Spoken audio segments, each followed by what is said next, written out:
Hello, everybody, and welcome to Sexual Sounds, the podcast. Nope, I'm not doing that intro. Fuck you. Hey, everybody, welcome to Spiritual Successor. We are a comedy video game design podcast inspired by Polygon's Cool Games, Inc. AJ.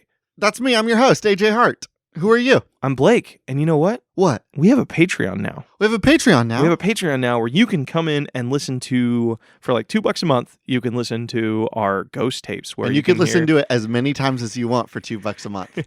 You could listen to it Monday, the 1st. You could listen to it Tuesday, the 2nd. Wednesday, the 3rd.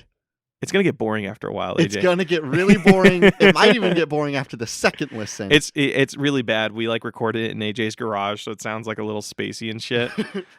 We have definitely gotten better since then. Yeah, so we do have a Patreon if you guys want to go check that out. And for the time being, we're actually experimenting a little bit with a Discord. Mm-hmm. We're not entirely certain if there's enough of you listeners out there that are willing to check it out and make it worthwhile.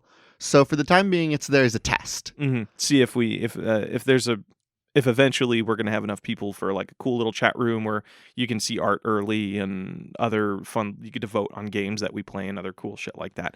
But enough of that, AJ. What do we do here? What we do here is we do comedy video game designs. We already did that. Oh, we take your submissions from the internet, from Twitter, from Reddit, and from emails, and we turn those into the next AAA video game titles. You sound so fucking awkward. I'm really stuffy today, and I'm also trying to be very particular about my enunciation because I woke up and my mouth was just like, blah. Yeah, it's not because of Bell's palsy like you had. It's just because I have the world's most lazy mouth of all time. AJ, I had a nightmare last night. What? Did you have a nightmare that it came back? Yeah, I had a nightmare last night where I couldn't move the right side of my face. And I'm like, it's back. Oh my God. I didn't remember it until you just said it just now. But I woke up and I was like, huh. I hate that feeling. I hate when you wake up and whatever you were dreaming about you think is real for a little bit. Oh yeah. The worst is when you wake up. I have a lot of dreams where my teeth fall out. And so sometimes I'll just wake up and be like, damn, I lost another tooth. And it's like, no, I still got all of them. The only ones that are missing are the ones that the dentist pulled out. I got all my teeth. Don't you worry about it. And then I brush them because I'm just so happy to have them still. Weird thought. I wouldn't mind not having teeth. What the fuck? Because I can get... Why? Why would you like not having teeth? I can't... My teeth are my favorite thing in the world. Don't get me wrong. I love teeth. I love being able to chew jerky and all the good shit, but and food and burgers and tacos. No, you could still fucking eat all that shit. You could not eat a burger without teeth. You can. Believe it or not, my dad, he was a heavy smoker. Are you going to be like, oh, well, you could have dentures? No. He takes his dentures out because he finds it more comfortable to eat that way. And he just gums them and he just lets the gummy works of the burger go in? Hey, I hate to be the one to tell you this. Your dad's a pervert. I just like the gummy feel of the burger in my mouth. You know what's even weirder? My mom still kisses him if he doesn't have teeth. Your mom knew what she married. They moved it to Oregon. They're not, Why would you just I'm getting chills at the idea of just could you imagine just eating something and letting it touch all of your gums? Yeah, I wonder if it'd be an interesting feeling. It'd be a bad feeling. I'd love to just have no teeth and eat. You're a pervert too. Why is that perverted? It's just it radiates an energy. That has nothing to do with sexual anything. I think my boy Freud would have something to say about. Oh, are you gonna quote? Are you gonna quote Freud at me? Something oral fixation. You can't tell me that you just like having things all up on your gums and not tell me it's a sexual thing. Oh, I like tactile shit. That's why I have four. That's why I wear nothing but flannels and sleep with 3 quilts. I'm a tactile sensation, baby. You're a big sensory man. I'm a big sensory man. So I want to know what it's like to eat food without teeth. That's so gross. Is this the opening bit we're gonna put on Twitter? It's just I have no idea what we're I love eating without teeth. All right, it hurts to say and it hurts to listen. All right, AJ, we've been talking about gummy mouths for too long. Do you have a game you want to pitch me? You wouldn't even be able to eat tacos. Are you still on this? Or tortillas. Well, AJ, I hate I hate tortillas. I'm not a big fan of hard tacos. And you'd never be allowed to eat jerky again. I don't know. I'd soften it and then just swallow it, I guess. Softened meat is just meat, dude. It's not jerky. I mean, it's still dried out. It tastes like jerky. Pitch me a fucking game. I got a video game idea for you. Let's go ahead and do that finally. Okay. I've got a video game submission here from Carly Rae Joestar, which is an excellent name. That is a great name. At Alex Creech. Mm-hmm. Carly Rae Joestar suggests, Frogger, but you're a deer trying to cross a freeway. Headlights will stun the deer, but when you're hit, it turns into burnout crash mode, where you try to do the most vehicular damage. Destroy the highway, gore the driver, kick the passenger. Wait, hold on. Can I see that again? Yeah. So basically, it's like Frogger. AJ, you handed me your fucking phone and it's locked. I don't use a password. How do you not butt dial people? Because that was a huge issue I had when I didn't have a lock on my phone. No, that's because you have extra fingers inside your jeans. my jeans. You have 18 ding-dongs that are willing to try to type things at all times when the phone is in your pocket. Okay. Because here, if you want to open this door, you one time pocket tweeted something. No, I did a bunch of tweets. And also responded to that tweet on your pocket. That was weird because I remember getting a bunch of notifications and what the fuck? I don't remember. I didn't tweet today, and then I just saw and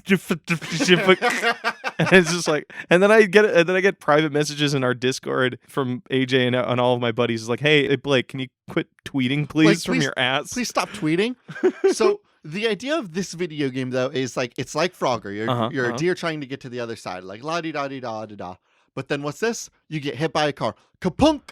And you just soar. It's full ragdoll mode. Do you know? Okay, there's this really cool. I believe it's Happy Wheels or whatever, right?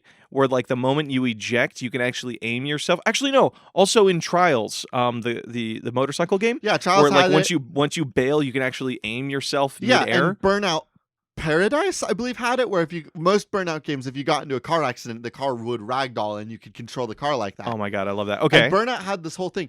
Wait, have you really not played the Burnout games? I've never played the Burnout games. Okay, so the Burnout games would have this thing where like if you were in this mode and you were flying through the air, every time you like hit something, like another car or a tree, anytime you did property damage, you would start to rank up points. Okay. And if you got enough points, you could hit a button and then kaboom, you would explode again and you could go further and rack up more points and rack up more damage. So with this game, is it it's like Undertale. There's two different ways to play it. So you can go through the whole game and just cross every road. You can do it like it's like the pacifist thing where you dodge all the trucks and you beat it. It's regular Frogger. It's like, oh, we're gonna do it like Duck Game, like the VR thing. It's like the original game, but then it has like a sub layer of like cool new shit. Oh, the Duck Hunt game. Yeah, Duck Hunt game. What is that game actually called? It's not also Duck Game, is it? It's just called Duck Hunt. It's just called Duck Hunt. I thought Duck Hunt was the old one that it was making fun of. Yeah, but they're named the same game. Oh, okay. Yeah, it's you can do Duck Hunt. They got away with that, huh? I think I'm pretty sure they talked. I'm gonna do a VR parody of Super Mario Brothers. I'm gonna call this one also. I mean, like Mario TBH, Brothers. like Duck Hunt is not as famous as Mario. He's in Smash. Duck Hunt? Yeah, Duck Hunt is in Smash. Oh my god, yeah, the dog with the little which is of course the only so fucking merit great that I measure fame by. How did we get Duck Hunt not Waluigi? Because Papa Sakurai hates Waluigi. Where the fuck are we? How did we get here? Okay, but coming back. So you can beat the whole Frogger game not causing any damage. You can just beat it like it's a regular platformer. And then the other one is like you have to meet a damage threshold. So you have to figure out you become a horrible deer martyr. So you figure out like maybe each level has the same pattern. So like if you fail a level, it'll start over and it has the same exact pattern. It's not random like it is in Frogger. So you can figure out what is the maximum way to destroy everything there. So it's like at second 5, a tanker truck comes out that's right behind. And that's really just going to give you a bunch of energy. Like that thing's really just going to punt the shit out of you. Or there's a transportation truck that is filled with those like weird duck things that were famous on Twitter for a while. You know, like the ones. What? Yeah, the rubber duck things where like you squeeze them and then they whine at you. The screaming rubber chickens? Is there rubber chicken? It's rubber chickens that you squeeze and they make the screaming noise. Okay, so imagine that. Okay. But you spill a truck of them and then it's just a bunch of cars running over these trucks. What I like about that is it deals a level of psychological damage that maybe you get some bonus points for. Oh shit. So maybe there's like some specialty things, right? Like if you make the rubber chicken car it's like a special thing, so you get a bunch of points, and then you fly through the air, and maybe if you pop a balloon, you get to terrorize a little kid, and that kid starts to crying. So that's some more bonus points. You know, it'd be a really cool way to end each level. What? It's either a newspaper article or a news article that says it's like the great mass murder, like the great rubber chicken mass murder of 2018. I also like the idea of maybe there's a way that like if you get hit by the right car, you get stuck inside of an Uber, and the Uber just keeps driving because those guys will drive through hell or high water.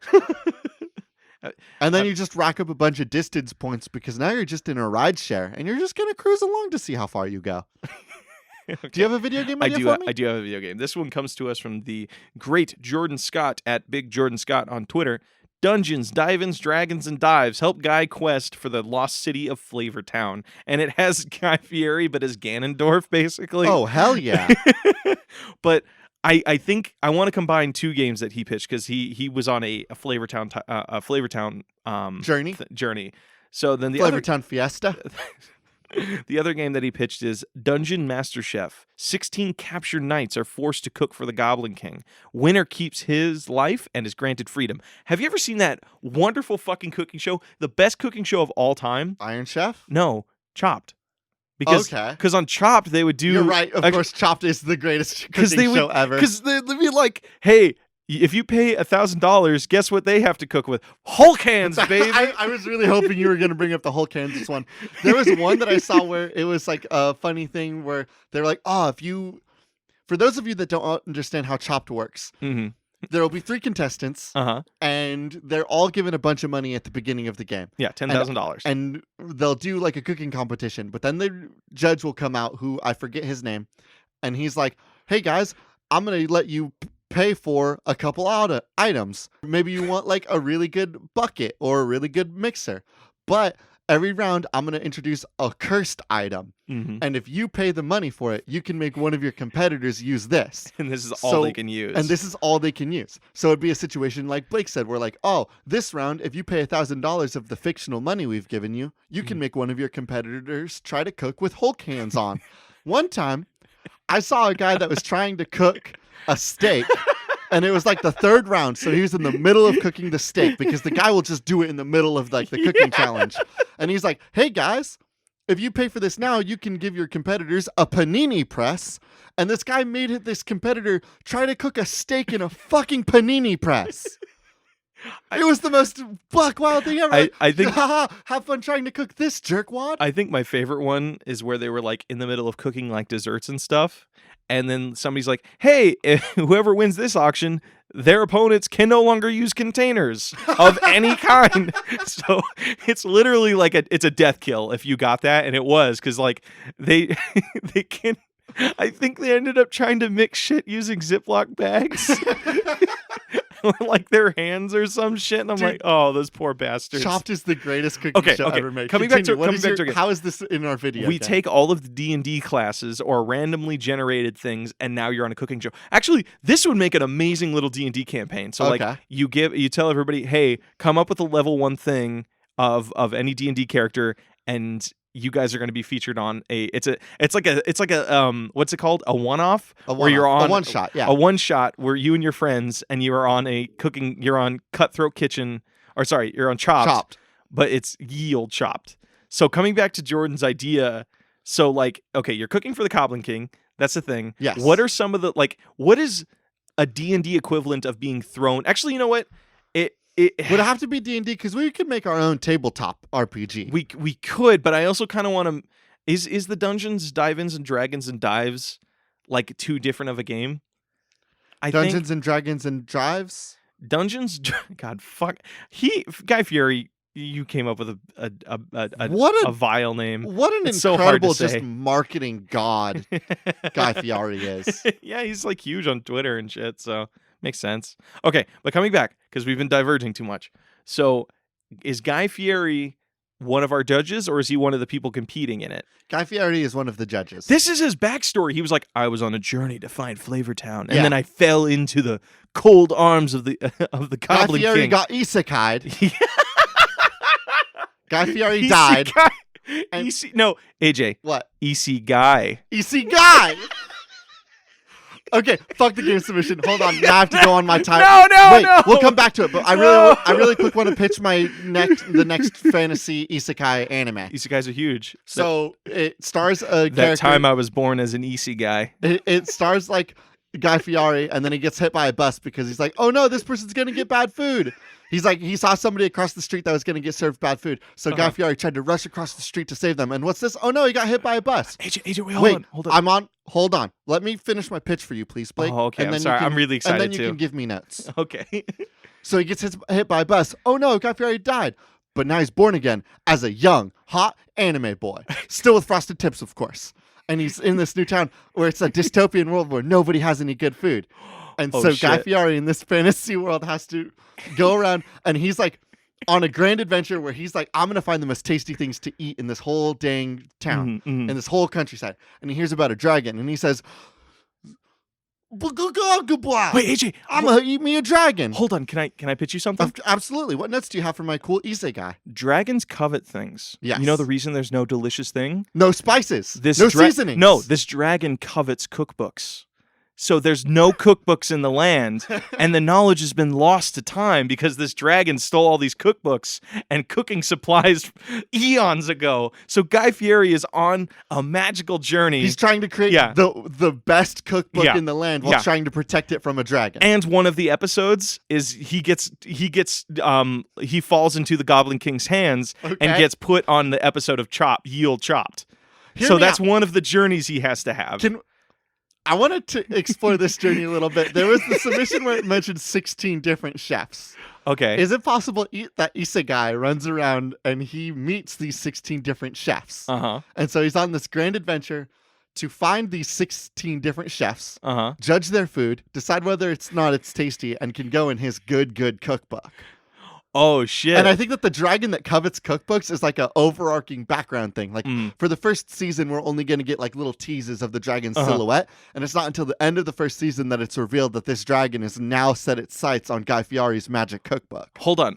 Or it could be, we could do one of two things. One, it could be that there's a dragon in the background, or it could be that the dragon is introduced in the first episode. He's like, I will not entertain you until you bring me the finest cookbook in the land. So he has to go across and find a cookbook so he could challenge the dragon to an Iron Chef cook-off. I like this idea. I want that to be like a long form thing. I want the dragon to only be teased in the beginning because I want the first couple episodes to be a real road trippy drivers, drive-ins, and dives energy, right? Like he really is going around this country exploring other foods and exploring all these fantasy delicacies. AJ, can we please make a real play podcast where it's just like everybody plays cooks and then we just do this as a podcast? I'm writing off the pitch document right now, Blake. I'm going to reach out to Crunchyroll for this original anime. Isegai. Okay, no joke. This is a fun game. I'm gonna put a pin in this. It's not a game. Stop trying to change my IP. You're right. It's just TM. Is it an animated series or a live action? It's series? an anime. Because again, it's important that like Guy Fieri's been killed and born again as a hot banging anime boy. Okay, hold on. Still with frosted tips. Opening of it takes place in real life, and when he dies, we go like the librarian sort of thing where it becomes like an animated series. Yes. So the thing I wanted to pitch you know what he gets hit by? What? He gets hit by a food truck that's medieval themed. Oh yeah. AJ and I go to VidCon every year, and there's this one thing it's a Viking themed food truck. The Viking food truck that has the nacho tots. Yeah, it's they call it dragon eggs. Oh, yeah, so he gets hit by that truck. Yes. And wakes up in medieval land as a half orc Guy Fieri. Half orc super banging Guy Fieri anime teenage boy. I'm just picturing an anime Guy Fieri with like the anime haka meat with like the big ass bone and like the meat that Luffy always eats. Yes, he absolutely carries that with him sometimes. That's his weapon. Well, I was going to say his weapon was going to be a giant like spatula. Yeah. Ooh, no, a meat a giant cleaver. No, a meat pounder, like the meat tenderizer. Oh, like a hammer? Yeah, like I like this idea of an anime protagonist with a hammer. Tell me more. So he has a giant silver hammer that he carries on his back. Okay. And it's like it's a meat tenderizer. So how those work? It's a hammer, but they have like little spikes on it. Little spikes that have been dulled, so where they're flat, so you don't pierce the meat, but you tenderize it. So he has that. And that's Important his to weapon. note, this isn't a battle series. He just has a big hammer that he cooks with because he's like tenderizing big monsters to eat with. Okay, maybe he has a big backpack that's full of like cooking-ware. It's like. But who are these 16 chefs that he's cooking with and adventuring around? These 16 Dungeons and Dragons and dive-ins The and question drives. is how are they chefs in a world that has no chefs? Are they like? Is he come across people that are like that just want to be cooks but they don't realize it? So I think he's leading his own. He's creating his own like he's a teacher. He's a teacher, but he doesn't teacher. know fantasy herbs and spices and delicacies. And so like all 16 of these areas have like rudimentary styles that they cook in, right? So like one of them is like, oh, how's it going? We're soup town. We just boil mushroom. We boil water and we put like a mushroom in it. How's it going? We're soup town. And Guy Fieri's like, don't you worry. Whoa. I'm going to help you make some soup. How fucking Guy Fieri talks. He makes a lot of noises, right? I have never watched drive-ins and dives. I can't say the name for the life of me. Okay. It's like I have Bell's palsy again. Dude, Guy Fieri makes a lot of noises when he like eats something. So maybe he drinks the boiled mushroom water stew and he drinks it. He's like, no. But then the arc is him exploring the zone, discovering other mushrooms, different herbs, different spices. Is it kind of like a sort of like a like film version of all of the different trails from Pokemon? So like each trail has different theming and like different Pokemon's spices. an excellent example. Yeah, I want this to be like a road trip anime. So like, wait, so AJ, quick question. Quick answer. So in the wonderful podcast Dungeons and Daddies, a sometimes BDSM podcast, wonderful podcast, they have a minivan. How does Guy Fieri get around? Does he build a food truck? I'm so glad you asked. He has a giant chocobo-esque creature that's not technically a chocobo, and he names it Good Eatins. Or Good Eats. Good Eats? He names the chicken Good Eats, and there's a lot of reoccurring gags about how, like, oh, this Good Eats is such a nuisance AJ, of a big first of a not chocobo. Oh, maybe one day I'll eat him, but he never would eat Good Eats. First episode, he lands in a town that is all about their whole economy is around that type of bird. So like they make their clothing from it, they make their food from it, and their food is just like, yeah, we crack open the egg and swallow it. That's like and he's like not having it. Yeah, it's not having ridiculous. And then he builds a bond with like the first chef, or like the town, like the corral person who's like has to eat. It's like a kid that has to eat an egg for breakfast every day, and all she dreams of is like going and tasting something way better, something magical, and she wants to try. This is how Guy Fieri ends up like. Guy Fieri discovers he has a superpower. Yeah. He's a flame elemental. So he can like that's why he has flames on his pants and everything. Like it's the first time they've tried eggs. It's the first time they've tried a cooked egg. Like scrambled eggs. Yes. Holy fuck. And then he uses this power elsewhere in the series to like show how good he is at cooking and stuff. It's like Dr. Stone style where he's starting from the very basics and he's like, I need to collect these certain items to make I want to make the best I have been reborn in this world for a higher purpose. I'm going to give everybody the wonderful things of Flavor Town. Also, important note, he does teach real recipes. Oh my God, you can follow along with real recipes like you see when you watch Chopped, or like, check out this recipe. I got 100 specialty raisins for this. It's like real ass recipes that people would be able to cook and eat. Best example. It's like the Scott Pilgrim cooking scene in the graphic novel where they give you all of the like little cooking things. They teach you how to make vegan, I think it's vegan lasagna or oh really? Yeah, you can follow along and cook like a vegan meal with them. Just like it shows you the notes to their song and shit, but it's like that. So like each episode, he's like anybody that's traveling with him is asking him, is like, hey, how do you cook that? And he's like, I'm glad you asked. Yes, and then he teaches them how to cook a meal. Yeah, we need to put a pin in this incredible anime. We're getting lost in the sauce on this anime, dude. I'm putting a pin in this. There's like a 25% chance that this might be the nug. Do we crack? Jordan, I think we cracked the nug. I don't know. Let's go ahead and move on. Okay. Do you have a video game submission for me? I pitched you the last game. And it's so important that you give me a video game this time because last time you gave me an anime. On accident. Okay. I have one for you. Okay. Because we're gonna go full D&D themed on this one. Another one. Okay. This one comes to us from Too Many Bees on Reddit. Okay. I'm sorry it took me so long to get to this one. This one has actually been on my back burner, and I've been really wanting to do it. You are a party sitting in a tavern and overhears a half-orc at the bar talking about It's a picture that says D&D Physical Therapy Clinic Limited. So it's Okay. it's a D&D It's therapy. hospital manager. Okay. So like you are working as like somebody like a new doctor or something. Yeah. And you have to handle everything, like handle all of miscellaneous wounds. You're like a physician for adventurers. A physician for adventurers. So it's like maybe we do a little bit of surgeon simulator. So you like have like you're working on an orc.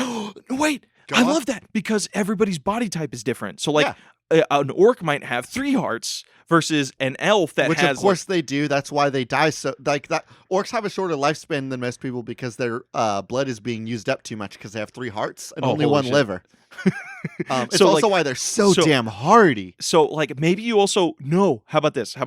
So like maybe the game starts with you being brought into this, but then you need to make on-call stuff. So like we take stories like famous stories from famous murder D&D like situations, so like people can submit their own ideas.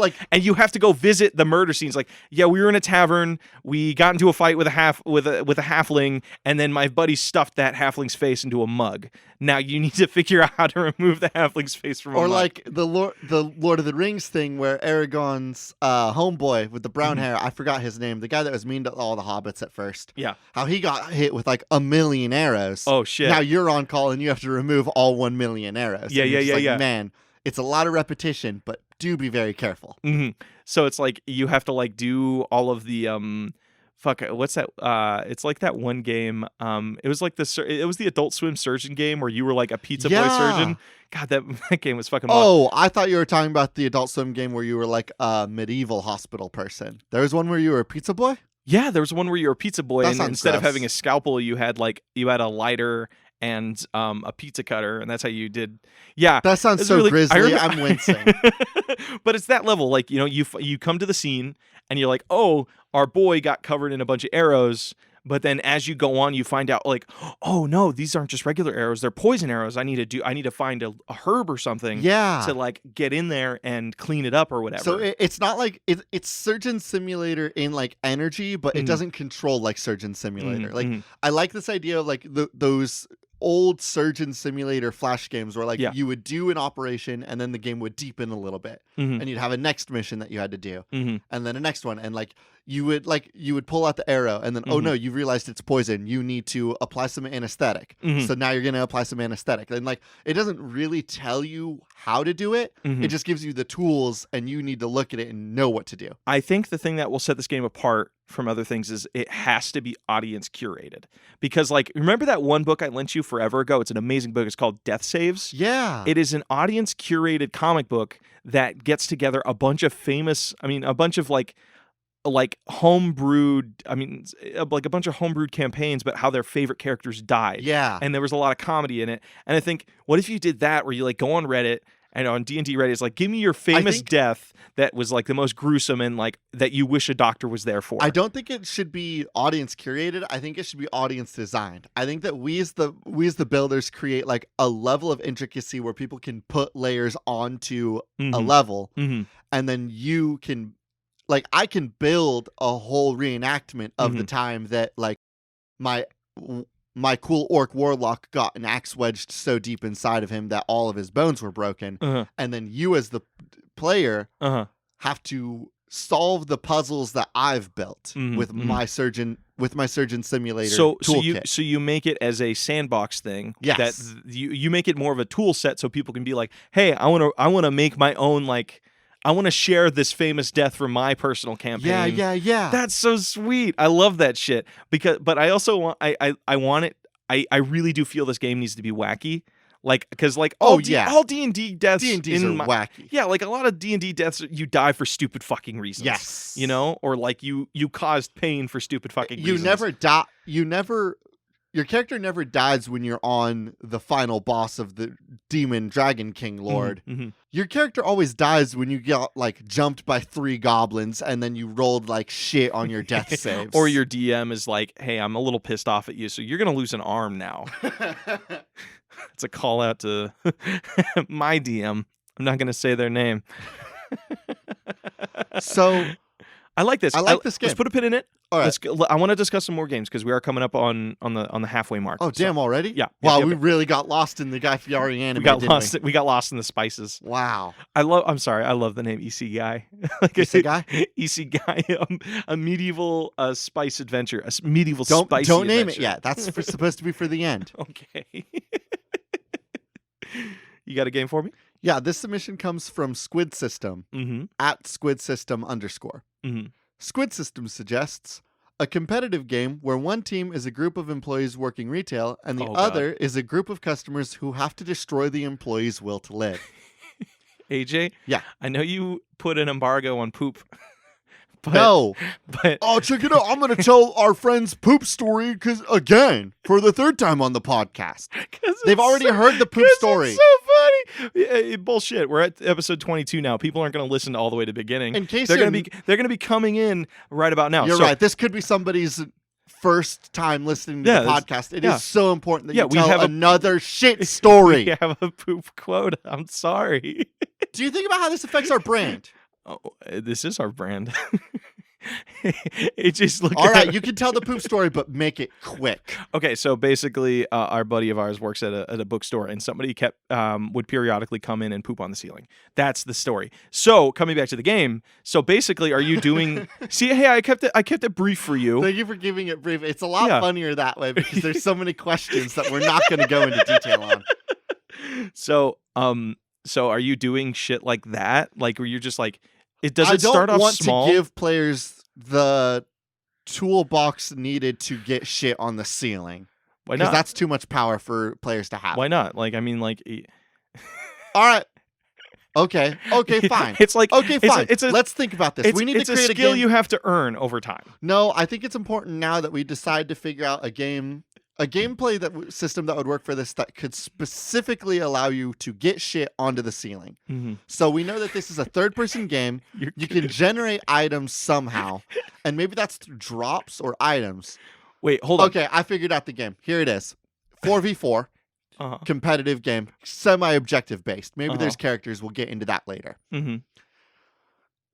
You can run around and interact with things. So, like, let's use a Barnes & Noble's, for example. Barnes & Noble's always have a little cafe there. I disagree. I think it should be a Walmart because there's more items. There's a difference of items that you can interact with. So let's say it's a Target. Okay, let's say it's a Target. Target has a little cafe area.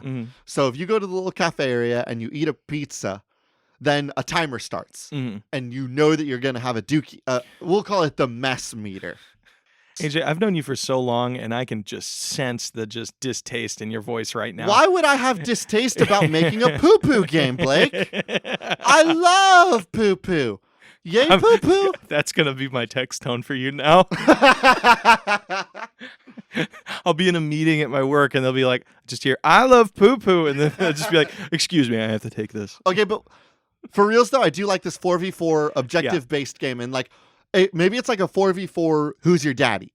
Yes, that's what it is. It's a 4v4 Who's Your Daddy. And so the 4 players can run around in the store and they can make messes and they can like grab items and put them into other places and they can go potty where they're not supposed to and they can take too long on the video game stalls where you play the video game demos.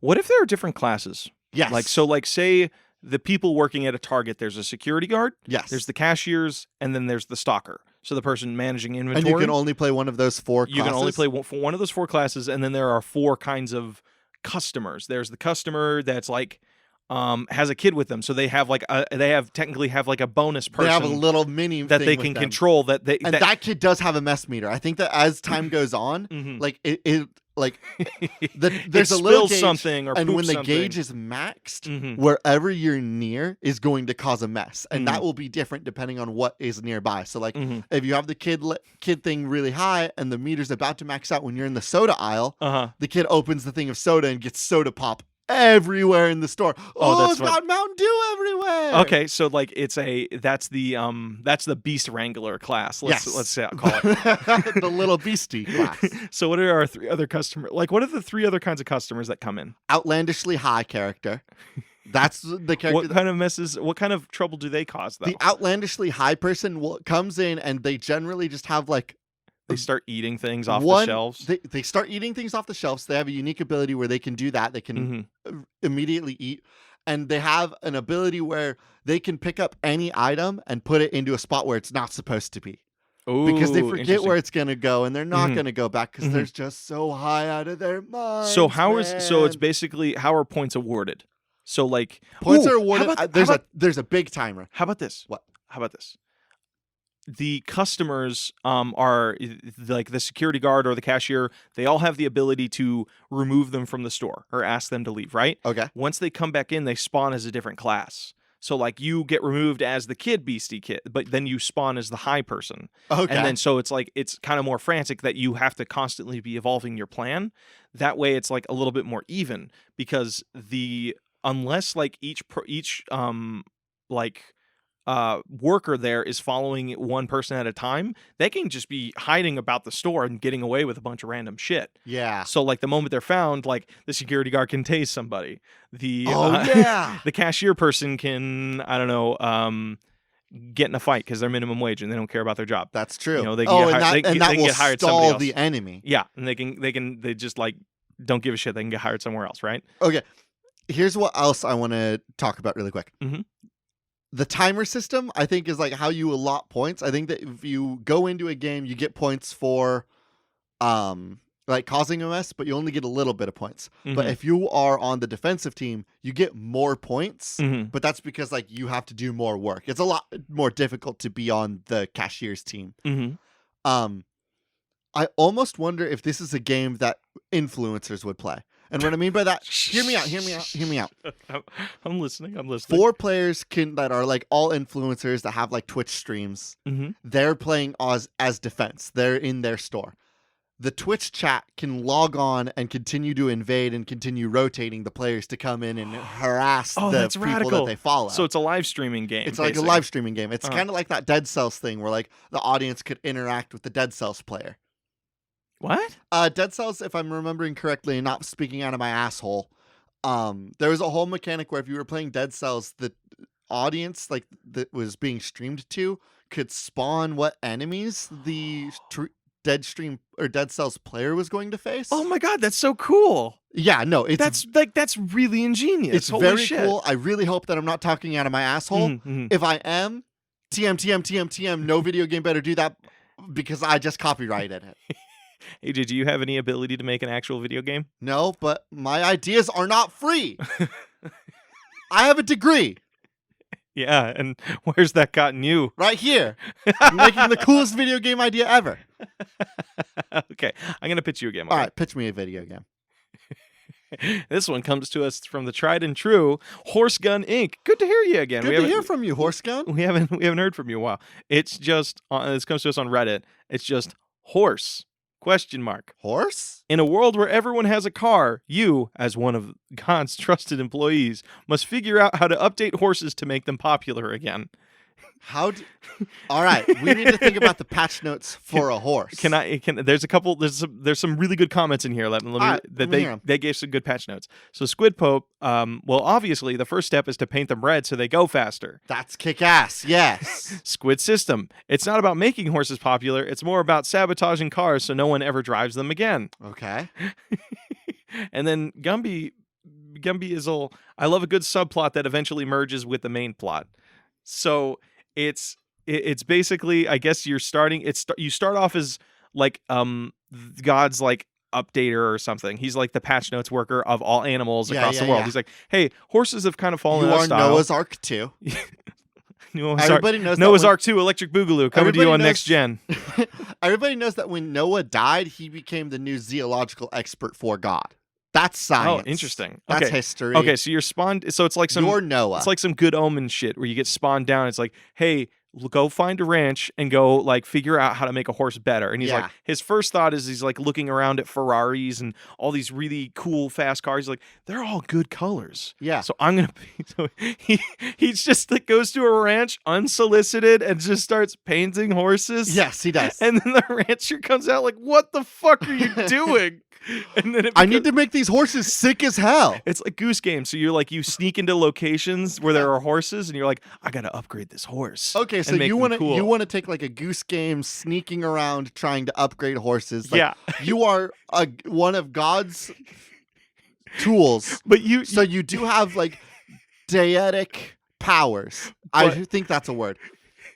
But you can't let mortals see, and mortals can stop you. So you can make every horse red, but you have to be near the horse to do it. Yeah. You can give every horse a spoiler, but you have to go get spoilers off of cars and add them to horses. So I love, you know what, like, little side note to this? What? Is you're always dressed like an angel. You do Yes. not look like a normal ass person. So if they catch you, it's like, it's even weirder. It's like, what the fuck is this? And I this, think that you are can wearing also a bathrobe? you can also still flap your wings like in Goose Game.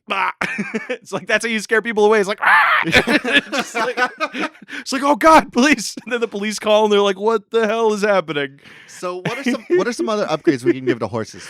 If they were diesel powered, that'd be really kick ass. I don't know if you've seen it, but there's this lovely short film by Rocket Jump called Pimp My Horse. Okay, go on. It's the dumbest shit ever. What sort of upgrades does Rocket Jump give to They horses? gave the horse a grill. They gave him some sweet shades. Okay. And they put a bass in their butt. Okay. So Bass boost them. So instead of having a functional butt, It just blasted fat jams. They're blasting some Fat Boy Slim and just Hell yeah. just, you know what we call this? What? Horse game, push the tempo. Horse game, push the tempo. For the record, Push the Tempo is an excellent horse name. Oh shit, that is a guy. Like, it's a good horse. If name. I was at like a horse races and I saw that, I'm like, holy I'm shit! betting on Push the Tempo. Give me, yeah. Also, Fat Boy Slim is an excellent horse name. This is weird. Like that's. It's really weird that the work's done for us. Everybody, if you like this video game submission, go check out Rocket Jump's Pimp My Horse. I don't remember it being a very good video. It sounds really kick-ass. It came out and I was like, what the fuck is this, guys? This is coming from the people who made Video Game High School, and I'm like, why are you putting... And it's like a CG. They CG'd so much on this horse, and it was like so uncomfortable. I think you know what else we could do to upgrade horses? What? We could make them not so fucking stupid. Horses aren't stupid. They're very smart, I guess, maybe. Oh, yeah. It's really smart. That's why if you put salt in front of it, it's just going to be there all fucking day. Like, oh, I love salt. Yummy, yummy, yummy. It's like, hey, horse, do you want to do some math? And it's like, no, thank you. I think I just want to lick. The only math I want to do is my tongue plus this salt. Look. You want to hear a small little horse story I have?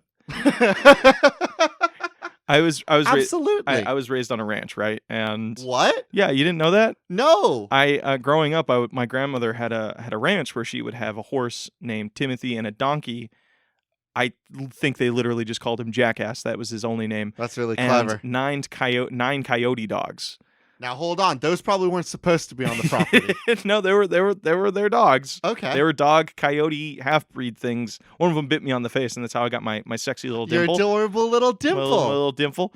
So I would go horseback riding a lot. So one time I was out horseback riding, and the horse was just like, I don't want to do this anymore, and just laid on it. It just played dead and laid on its side with me on it.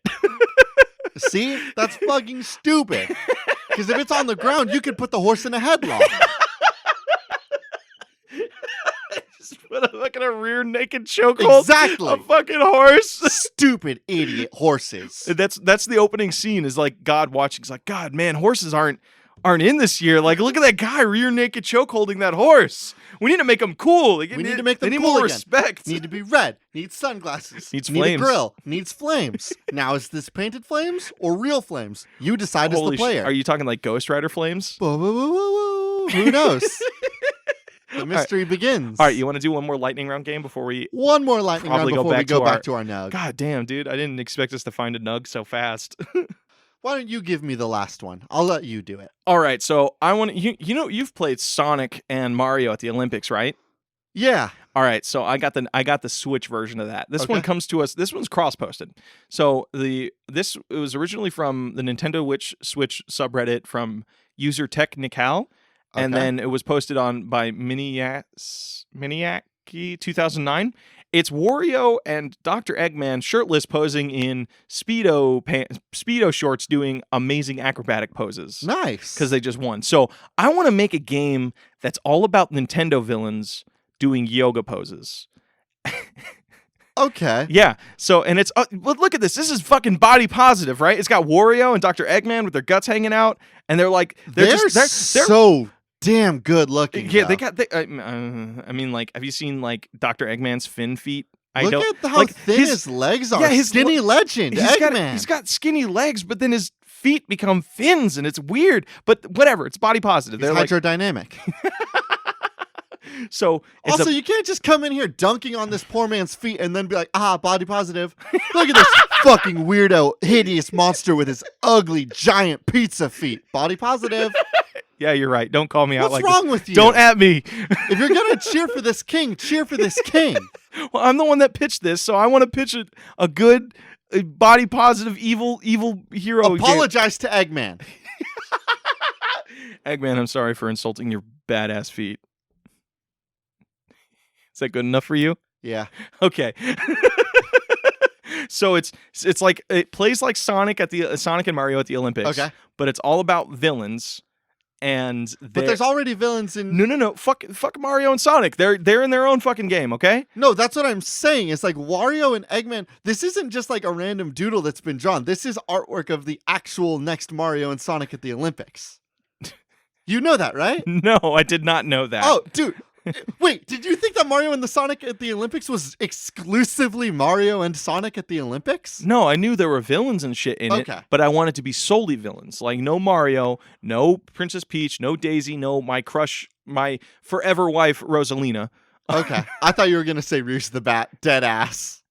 Rouge the Bat isn't in the Sonic and Sonic games. Rouge the Bat isn't in Mario and Sonic at the Olympics. I don't think it is.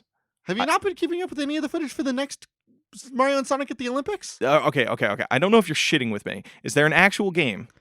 Yes, there's an actual Mario and Sonic at the Olympics. Coming out for the Switch? Coming out soon for the Switch. It has Wario and Eggman both shirtless doing those poses. They're both barefoot because I believe they just finished the swimming competition. Oh, shit. Sonic the Hedgehog has not shown his feet, even though that Mario is definitely barefoot in all of the aquatic-based things.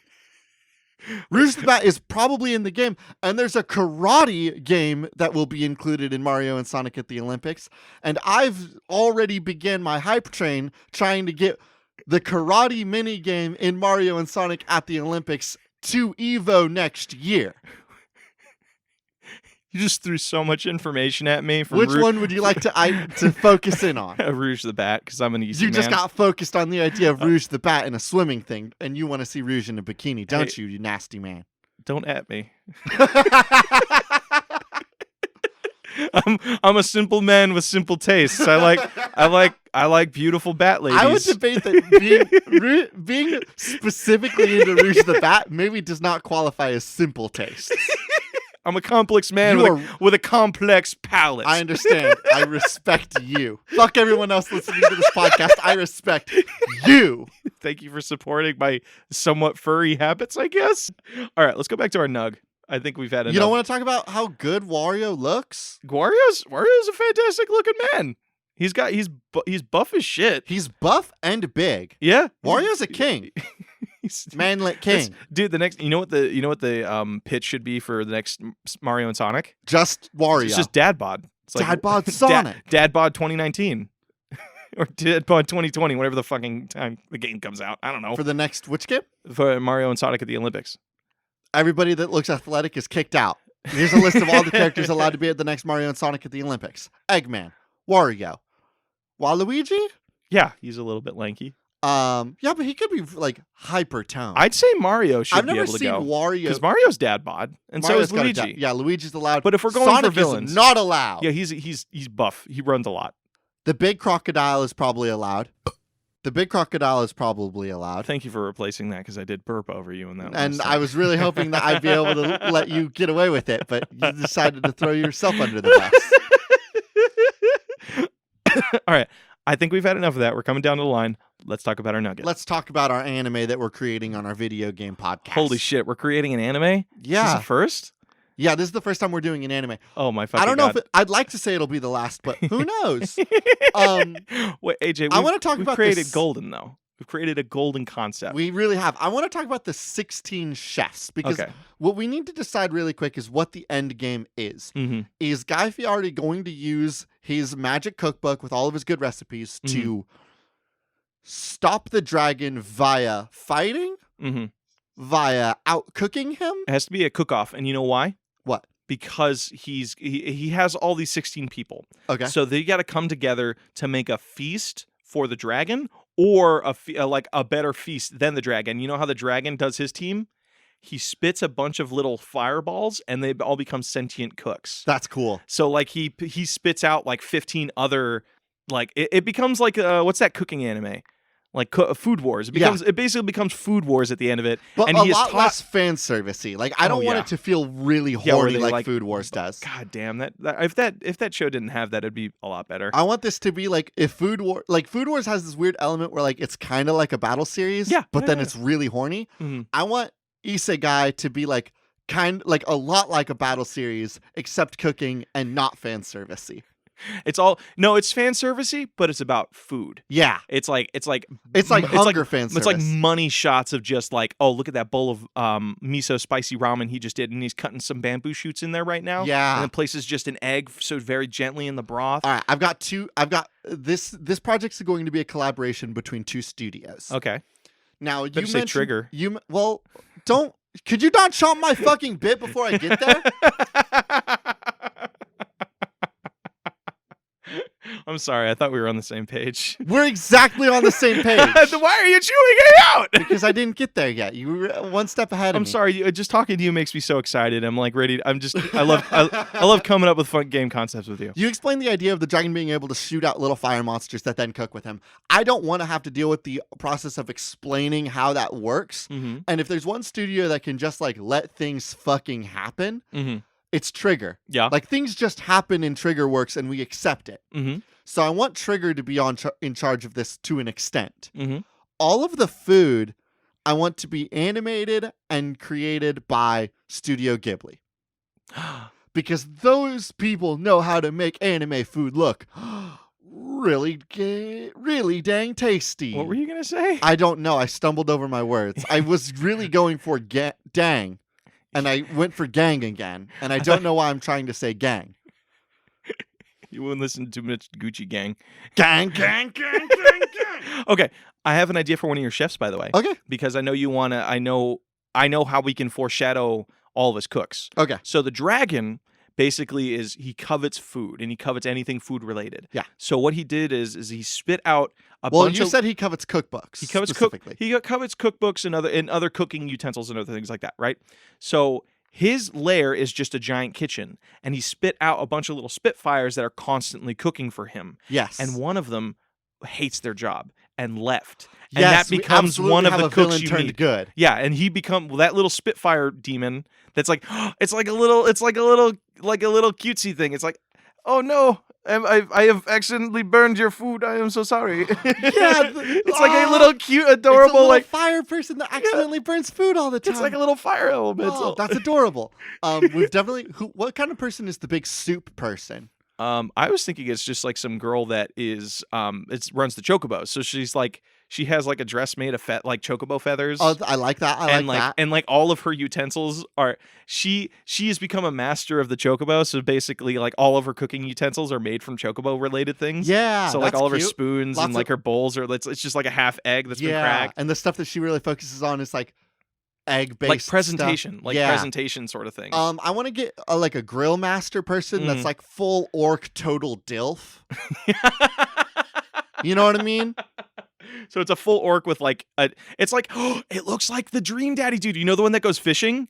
It's that. Which one is that? It's the guy that has the big gut and or the redhead dude. But he's the red-haired one. But he's super lovable and awesome. Yes, it's him. that, but as an orc. And it's like non-traditional orc shit. Like he doesn't get angry. No. He's just like super supportive and awesome and healthy, like dad. Yes. And like, what if he does have a little kid with him? Like he has his like a little assistant kid. He has a little assistant kid. Yes, because he's always teaching his kid how to grill. Mm-hmm. Yeah. But they only grill the same thing over and over again. Like, oh yeah, they only grill one thing until Guy Fieri gets involved. He's like what's his face from Demon Slayer. He only knows one move. He only knows how to grill a burger. He's never thought about like the process of like actually putting the burger on buns and stuff. You know, be such a lovely. And so like the process is like maybe we'll have like a fun bonding moment where like his son like doesn't like meat, but he loves eating like just like greens and stuff that are found around, and his dad's like, I don't understand why my kid doesn't. I love my kid so very much. Why doesn't he eat meat? And then Guy Fieri's like, yo, make a burger. You can grill greens, dude. You can grill a green vegetable. And then the two of them become like the best dad and son combo ever. You know, be a really lovely little thing. What? So like if the grill master guy, he like runs into Egg Girl and she's like, maybe you could put an egg on that burger. And he does that. And he's like, and it becomes like this is a wonderful little moment where it's like this grown ass man and this kid are just losing their shit over egg burgers. That's very good. It's fucking wholesome. Guy Fieri, you're bringing the world together with your spices. We need we're not going to get through all 16 food warriors, of course. I'd say I want to get one archetype filled out because we already have we need a desserts bad person. guy turned good, right? Mm-hmm. Like the little fireball. And we've decided to go ahead and subvert the bad guy turned good by making them like a cute little like mini like mascot character that accidentally burns food too much. I want to talk about the concept of the angsty rival archetype. Oh, so Guy Fieri. It has to be like another anti-Guy Fieri. It should be another chef that got sucked into this world. Holy shit! So what? It's the guy from Chopped. It's Gordon Ramsay. Oh, it's Gordon Ramsay. What does he get reborn in? Alternatively, wait, I have one other possibility. Okay, if not Gordon Ramsay, then I want to do the character from whoever is the host of the Great British Bake Off. Really? And here's my reason why. I haven't seen the Great British Bake Off, but I assume they make lots and lots of sweets. And I'm obsessed with the idea of an edgy, angsty rival character who exclusively makes delicious sweet treats. How about this? We get both of them. One Two edgy, angsty characters? We get Gordon Ramsay maybe doesn't get sucked in. I like the idea of Gordon Ramsay being sucked in, but he's turned into like a little halfling. So you have like a little halfling that's just yelling at everything. Okay. But he has to look up to people. But we get a rogue who makes sweets. Okay. So so that's our is that the final person that he has to get on his team at the end of it? That will be one of the final ones. It's a 15-course meal that has to have a dessert. So it's like, I need to have a dessert person for my final dragon thing. I'm so glad that you mentioned a 15-course meal because we understand that there are 16 food warriors. So it's going to be 16 episodes. Yeah. Every episode will be like learning a different dish. Like first course, second course, third course, and it's a 16-course meal. Mm-hmm. Oh, you know why he wins at the end? Why? Because the dragon, all of his Spitfire people, they make shitty food. That's the reason why the fire guy that's the reason the fire guy left, because he was fired by the dragon because he kept burning the meals. I think he didn't get fired. They make excellent food. Mm-hmm. But it has no love.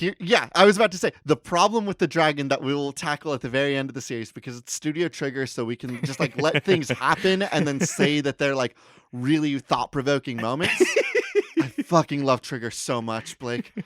The problem is, at the very end, all their food is so good. The issue is that the dragon cooked the food for himself. Mm-hmm. And Guy Fieri and all of his food warriors cooked food for the dragon. Mm-hmm. And so it is tastier because it was made for somebody else. Oh, that's so loving. You know what the final image of this series is? What? It's going to be all of them posing with their iconic meals. And it's being like, thank you for playing. And the playing. dragon's wrapped around them and smiling. Oh, it'd be so cute. What? So like the dragon eats their meal and he physically changes color. Like it's like he's like a really like a dark and like maybe he's like a big spooky black and purple dragon. Yeah, he's cold, but then he turns into like a warm reddish, like he's cozy he turns by like friendship. Super vibrant, like some of his scales are different colors. Yeah, and then you know what happens? What? He breathes steam and he lives in a volcano. The volcano erupts and it just rains recipes down across the land. Hell yes, I love this series so much. Are we going to go with Guy Fieri? I think Guy, a spicy adventure. A spicy adventure.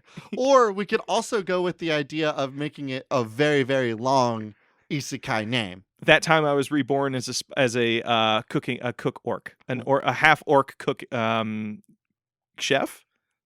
That time I was reborn as a half-orc chef. Dungeons and Dragons and Divers and Dine-ins and Drives. But what do we want to do? Is it isekai, short, sweet, and simple? Or do we want to go with a sentence of Dungeons and Dragons and Dine-ins and Drives and whatever? I keep on screwing up that sentence because it's such a mouthful. Let's do that one. The long one that neither one of us can say? Yeah. Can you pull up the submission so we can just read it off correctly at least one time for our cool isekai? It was for Jordan Scott, I believe. Yeah. Jordan Scott at Big Jordan Scott on Twitter. Dungeons, Drive-ins, Dragons, and Dives help guide quest for the lost city of Flavortown. And that's the volcano. That's the volcano is the Flavortown Yeah, city. it's Flavortown. So it's like, but it's Flavortown because it's all the food is being made for the dragon forcibly by his little Spitfire demons. And I know what everybody who's listening to this podcast is thinking. Hey, Blake, AJ, aren't you supposed to be making video games? Don't you worry. We're going to launch the series. It's going to be a huge success. And we're going to get a game adaptation, huh? We're going to get a really, really shitty arena fighter video game adaptation. Do not worry, it will be shitty. I think we make it for the Wii because the Wii's product control on games but was shit. I'm talking like, I don't know if you remember from a few episodes back, I was talking to you about Hick Carnival games. Yeah, I remember that. That level of just shit. Yeah. Just go the full circle. Amazing anime, disappointing game. And we're gonna go ahead and lean into how disappointing it is by doing a game for a generation ago. We do it so bad is that the lovable character Rogue, who's all like, I make desserts, but I hate everybody, we completely change him to where he's not that anymore. So the adaptation of the game is just I can't wait. Incredibly shitty. God, the arena fighter adaptation of this anime is going to suck so much. I'm so excited. We're ready to go to patch notes, brother? Yeah, I'm ready to go to patch notes. Hello, everybody, and welcome to Patch Notes, where we talk about a little bit of updates and announcements. Just a reminder, we ended up launching our Patreon last week. We have a Patreon now. If you guys feel like supporting us and showing some love, we have some small tiers that you guys can check out. We have one tier. If not, like, we don't really have any content behind a paywall. The only thing is that you can access some of our ghost tapes, but that's it. And then, of course, if you'd like to submit and be part of the next episode, you're more than welcome to give us a submission through Twitter at SpiritualSuck, email us at spiritualsuccessorpodcast@gmail.com, or you can submit on the Old Cool Games Inc. Reddit. As a side note, we actually do have our own Reddit now. Mm-hmm. So if you want to submit to us more specifically, you can. Mm-hmm. That's at spiritual_successor on Reddit. Yep. Just submit wherever you're most comfortable. We don't really have a preference as to where you guys post. It's just that option is there if you want it. Mm-hmm. And then, of course, if you're willing to share the podcast with a friend, that also means so much to us. It's the most meaningful thing you can do, even beyond like supporting us on Patreon or giving us submissions. Really, word of mouth is the best thing you can do. And if you want to see what kind of lovely art we come up for our newest anime, check in on Thursday on our Twitter and on our Reddit, where I'm going to be sharing some fun Isekai Fieri fan art. Hell yes, I'm so excited for this artwork. And then, of course, the intro and outro music we use is Cheap Shop by Anna Monoguchi, an excellent song for an excellent album from an excellent video game. I've been your host, AJ Hart. And I have been your other host, Blake Rhea. This has been Spiritual Successor, and these are cool anime. This is a cool anime that should not be made.